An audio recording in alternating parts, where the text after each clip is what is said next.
Hello hello hello hello hello hello hello, welcome welcome welcome. আমি গৌরব দত্ত, তোমাদের সবাইকে পর্ব নাম্বার 20-তে স্বাগত জানাই। ডাব্লিউবি লেডি কনস্টেবল বা আগামী দিনে তোমাদের যে কেপি পরীক্ষা আছে তার জন্য তোমাদের বিগত বছরের ওয়েস্ট বেঙ্গল পুলিশ বা কেপি পুলিশ বা কলকাতা পুলিশের কিন্তু কোশ্চেন আমি করাচ্ছি। এবং দেখতেই পাচ্ছ 20 নম্বর পর্ব চলছে, মানে এর আগে 19টা পর্ব হয়ে গেছে। প্রত্যেকটা পর্বে 3-4টে করে কোশ্চেন যদি হয় তোমরা বুঝতে পারছো প্রায় 50-60টা কিন্তু কোশ্চেন অলরেডি হয়ে গেল। তার মানে এই প্রশ্নগুলো যদি দেখতে ইচ্ছা করে তাহলে কিভাবে দেখবে? এই প্রশ্নগুলো দেখার জন্য এই মাসে যতগুলো ক্লাস করছি সব একটাই প্লে লিস্টে রাখছি। প্লে লিস্টের নাম হচ্ছে রিজনিং মে। মানে এই মে মান্থে যতগুলো রিজনিং হবে সব রিজনিং মে মান্থ বলে থাকবে। সেটাকে তোমরা এই ক্লাসের শেষে দেখতে পাবে। আহ, তোমাদের বাঁদিকে উপরের কর্নারে পেয়ে যাবে। তো সেখান থেকে তোমরা কিন্তু এই ক্লাসগুলো সবগুলো চেক করে নিতে পারো। তো চলো শুরু করি আজকের ক্লাস। তো আজকের ক্লাসে শুরু করার আগে বলে দিই, আমার নাম হচ্ছে গৌরব দত্ত। আমি আনএকাডেমিতে দুটো প্ল্যাটফর্মে পড়াই। এই এই ইউটিউব চ্যানেল যেখানে তোমরা এখন ক্লাস করছো, আরেকটা প্ল্যাটফর্ম হচ্ছে আনএকাডেমি অ্যাপ। অ্যাপের সম্বন্ধে ডিটেলস আমি পরে বলবো, আগে বলে দিই এই ইউটিউব চ্যানেলে আমি তোমাদের জন্য কি কি ক্লাস নিয়ে আসি। তোমাদের জন্য লাইভ ক্লাস থাকে দুপুর 2টোর সময়, ইভেন সন্ধে বেলা 7টা 45-এ আজকে যেমন ক্লাস আছে। অন্যদিন 6টা 35, 7টার সময় থাকে। সন্ধ্যেবেলায় ক্লাসটার টাইমটা দেখে নেবে সবাই। আর শুরু থেকে শুরু বা রিজনিং কৌশল এগুলো কিন্তু খুব ভালো ভালো প্রশ্ন থাকে এখানে এই প্লে লিস্টে পেয়ে যাবে।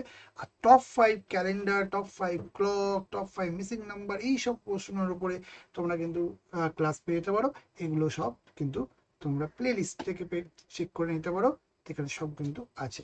ওকে, তো আজকে একটা হোমওয়ার্কের প্রশ্ন করব সবার আগে, যেটা তোমাদেরকে এর আগের ক্লাসটায় মানে 19 নম্বর পর্বে দেওয়া হয়েছিল। তো এই হোমওয়ার্কের প্রশ্নে বলা হয়েছে যদি ইয়ার কোডটার কোড হয় 57 তাহলে আই কোডটা কি হবে। আমরা যদি এর ফন্ট ভ্যালু দিকে বিচার করি তাহলে দেখতে পাচ্ছি 5 1 আর 18, এবং 5 1 18 বলতে ই এর ভ্যালু 5, এর ভ্যালু 1, আর এর ভ্যালু 18, সেটা থেকে কোনোভাবেই 57 আসতে পারে না। তাহলে ফন্ট ভ্যালু যখন মিস হয়ে যাচ্ছে তখন তোমরা ব্যাক ভ্যালু ব্যবহার করবে। ব্যাক ভ্যালুটা কি? যেমন জেড পিছন থেকে 1 নম্বরে আছে, তাহলে জেড 1-এ আছে, এরপরে ওয়াই 2-তে আছে, এক্স 3-এ আছে। এইভাবে প্রত্যেক লেটারে একটা করে ব্যাক ভ্যালু হয়, আমরা সেই ব্যাক ভ্যালুটা দেখবো। তো এখানে তোমাদেরকে যদি ব্যাক ভ্যালু না জানো কিভাবে বের করতে হয়, তাহলে তোমাদেরকে এটা ঠিক বলে দিই। তুমি আশা করি ফন্ট ভ্যালু জানো। তুমি জানো যে জে মানে 10 হয়, তুমি জানো যে কিউ মানে 17 হয়।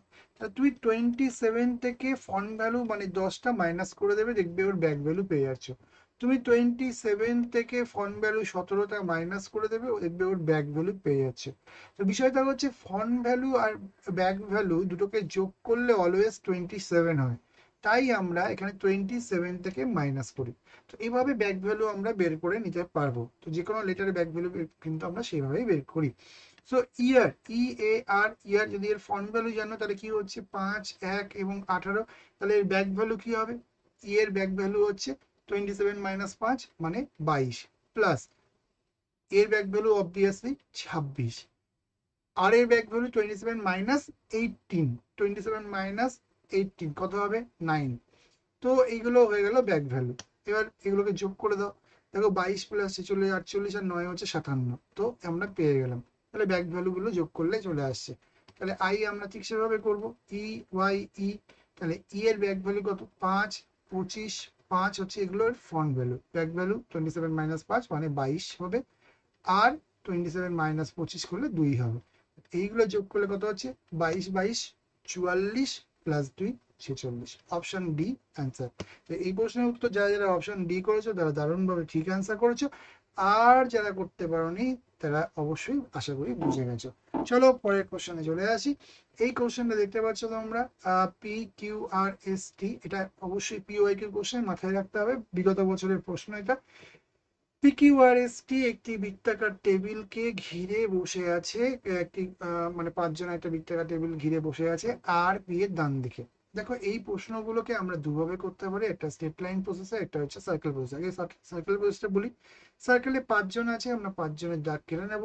এক্ষেত্রে মনে রাখবে সবসময় লেফট বললে ক্লক ওয়াইজ। কি বললাম? লেফট বললে ক্লক ওয়াইজ, আর রাইট বললে অ্যান্টি ক্লক ওয়াইজ। ঠিক আছে? লেফট বললে ক্লক ওয়াইজ, রাইট বললে অ্যান্টি ক্লক ওয়াইজ। এখানে কি বলছে, আর পি এর ডান দিকে আছে, তাহলে আমি ধরে নিচ্ছি যে পি আমার নিচে এখানে আছে, তাহলে আর পি এর ডান দিকে আছে। ডান দিকে বলতে আমি কি বলেছিলাম, অ্যান্টি ক্লক ওয়াইজ হবে। অতএব পি এর ডান দিকে অ্যান্টি ক্লক ওয়াইজে এখানে আর বসছে, হলো। এবার দেখো আর পি এর ডান দিকে এবং এস এর বাম দিকে, তাহলে আর পি এর ডান দিকে এবং এস এর বাম দিকে, খেয়াল করো এস এর বাম দিক হওয়ার সুবাদে ক্লক ওয়াইজ হলো, এটা এস এর বাম দিক হওয়ার সুবাদে ক্লক ওয়াইজ হলো। তাহলে আর পি এর ডান দিকে এবং এস এর বাম দিকে দ্বিতীয় দ্বিতীয় বাম দিকে দ্বিতীয় স্থানে, ও হো হো আমি খেয়াল করিনি, এস এর বাম দিকে দ্বিতীয় স্থানে আছে, তার মানে এস এখানে বসবে। আচ্ছা, এস এর বাম দিকে আমি খেয়াল করেছিলাম বাম দিক থেকে দ্বিতীয় স্থানে আছে, এস এর বাম দিক থেকে দ্বিতীয় স্থান বলতে আর এখানে বসবে। আমার কথা বোঝা গেল? তাহলে কি বললাম, যে আর পি এর ডান দিকে এবং এস এর বাম দিকে দ্বিতীয় স্থানে আছে। আচ্ছা, এবার কি বলছে, টি পি ও এস এর মাঝখানে বসেনি। টি পি ও এস এর মাঝখানে বসেনি, তার মানে টি কিন্তু এই জায়গাটা বসবে না, এই সিটটায় বসবে না, কারণ টি এস ও পি এর মাঝখানে বসেনি। তাহলে টি এস আর আর এর মাঝখানে বসতে পারে।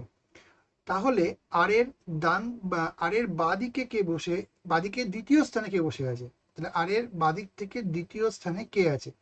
আর এর বাদিক বলতে কি, আবার বলছি, বাদিক বলতে দেখো ক্লক ওয়াইজ, আর এর বাদিক থেকে দ্বিতীয় স্থানে কে বসে আছে, যে এখনো পর্যন্ত এখানে বসেনি, সে কে, কিউ। তাহলে এই প্রশ্নের উত্তর কি হবে, কিউ। পুরো জিনিসটা আরেকবার ভালো করে বুঝে নাও। এখানে এখানে দেখতে পাচ্ছ আর পি এর ডান দিকে, আর পি এর ডান দিকে মানে এখানে দেখো অ্যান্টি ক্লকওয়াইজ পজিশনে আছে, এবং এস এর বাম থেকে দ্বিতীয় স্থানে, এবং এস এর বাম দিক থেকে দ্বিতীয় স্থানে আর আছে। টি পি ও এস এর মাঝখানে আছে, টি যে আছে সে পি আর মাঝখানে বসেনি, sorry, T P T P O S এর মাঝখানে বসেনি, তাই টি পি আর এস এর মাঝখানে মানে এই সিটটায় বসছে না, কিন্তু এই সিটটায় বসতে পারছে। এবং আর এর বাম, তাহলে বাকি থাকলো কে, কিউ। তাহলে প্রশ্ন হচ্ছে আর এর বাঁ দিকে দ্বিতীয় স্থানে কে বসে আছে, আর এর বাম দিকে দ্বিতীয় স্থানে এখানে কিউ বসে আছে। অপশন বি অ্যান্সার হলো। আহ একটা তোমাদের চারটে কোশ্চেনের পার্ট দিয়ে দিয়েছে। এইবার এখানে এই যে স্টার গুলো, অ্যাস্টেরিস্ক সাইন গুলো আছে, এখানে এই চারটের মধ্যে কোনটা বসালে ইকুয়েশনটা মিলবে সেটা তোমাদেরকে বের করতে হবে।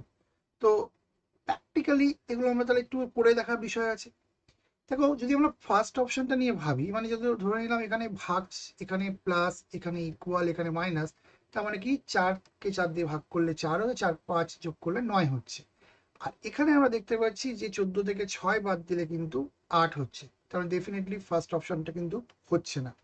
সেকেন্ড অপশন যদি বিচার করি আমরা, যেখানে ভাগ হবে, এখানে মাইনাস হবে, আর এখানে গুণ হবে, তাহলে আমরা বুঝতে পারছি যে কোনোভাবেই যোগ বিয়োগ করে যাই হোক না কেন, আহ, আহ, চোদ্দ 84 হয়ে যায়, এবং সেটা কোনোভাবেই কিন্তু আসবে না, তার মানে এটাও হচ্ছে না। অতএব এই অপশনটাও যদি বাদ গেল, তাহলে আমরা অপশন সি চেক করি। তাহলে ডিভাইড ইন্টু ইকুয়াল এবং প্লাস, তাহলে এখানে আগে কি হবে, ভাগের কাজ, অবভিয়াসলি 4 4 5 20, এবং এখানে যোগ করলে দেখো 20 আসছে। আবার বলছি, 16 থেকে 4 যদি আমরা ভাগ করি, তাহলে 4 আসছে, 4 5 20 আসছে, এবং এদিকে যোগ করলেও 20 আসছে। দুদিকে কিন্তু মিলে গেল, অপশন সি অ্যান্সার হলো। এই কোশ্চেনের অ্যান্সার অপশন সি। আশা করি তোমাদের বুঝতে পেরেছো। নেক্সট কোশ্চেনে চলে যাচ্ছি।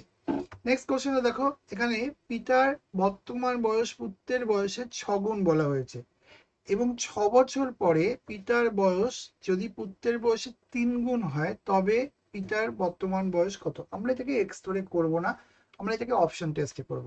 তো father and Son, if the father age is 48, যদি ধরে নিই যে 48, তাহলে যেহেতু ফাদার ছেলের বয়সের 6 গুণ, তাহলে ফাদারের যদি 48 হয়, তাহলে ছেলের বয়স হওয়া উচিত 8 বছরে, কারণ 6 টা 48, 6 গুণ বাবা।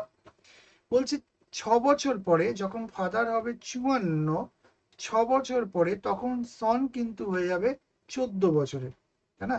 যখন ফাদার হবে 54, বছর পরে 14 বছর, সেটা কি 14 থেকে 54 কম্পেয়ার করলে কি 3 গুণ হচ্ছে? হচ্ছে না, তার মানে অপশন এ হবে না। তাহলে অপশন বি যদি চেক করি, ফাদার অ্যান্ড সন, মানে এখানে 24 আর এখানে তাহলে সেই হিসাবে আমরা 6 গুণ যেহেতু, তাহলে সন 4 হবে। বছর পরে ফাদার হয়ে যাবে 30, বছর পরে সন হয়ে যাবে 10-এর। অতএব তখন কিন্তু যেমন বর্তমানে ফাদার 6 গুণ, তখন বছর পরে কিন্তু ফাদার তখন 3 গুণ বয়সে হবে। বিষয়টা হচ্ছে, যদি 24 বছর বয়সে আহ এখন বাবার বয়স হয়, আর 4 বছর যদি এখন ছেলের বয়স হয়, তাহলে 20 বছর বয়সে কিন্তু বাবা হয়েছে, যেটা কিন্তু ইন্ডিয়ানে মানে ইন্ডিয়ান ল অনুযায়ী কিন্তু ইললিগাল। যাই হোক, সো এটা জোকস ছিল। তো যাই হোক, বিষয়টা হচ্ছে যে ছেলের বয়স 4 হবে, বাবার বয়স 24, 4 × 6 = 24। 6 বছর পরে দেখো, 6 বছর পরে ছেলে হয়ে যাবে 10 বছরে, বাবা হয়ে যাবে হচ্ছে 30 বছরে, এবং সেই সময় বাবা ছেলের বয়সে 3 গুণ। জাস্ট অপশন টেস্ট করে আমরা করে নিলাম। তো এটা তোমাদের জন্য হোমওয়ার্কের কোশ্চেন থাকছে। এই হোমওয়ার্কের কোশ্চেন সবাই কমেন্ট বক্সে করবে, অবশ্যই করবে, এবং জানাবে ক্লাসগুলো কেমন লাগছে। এছাড়া আনএকাডেমি অ্যাপ যদি এখনো ইনস্টল না করে থাকো, অবশ্যই আনএকাডেমি অ্যাপটাকে ইনস্টল করো, জিডিসেট 10 কোডটাকে ইউজ করে ওয়েস্ট বেঙ্গল স্টেট এক্সাম তোমরা জয়েন করো, এবং আমার নামটা সার্চ করে আমাকে ফলো করে রাখো। নেক্সট টাইম যখনই আমি কোনো ক্লাস করবো, তোমাকে কিন্তু নোটিফিকেশন পৌঁছে যাবে।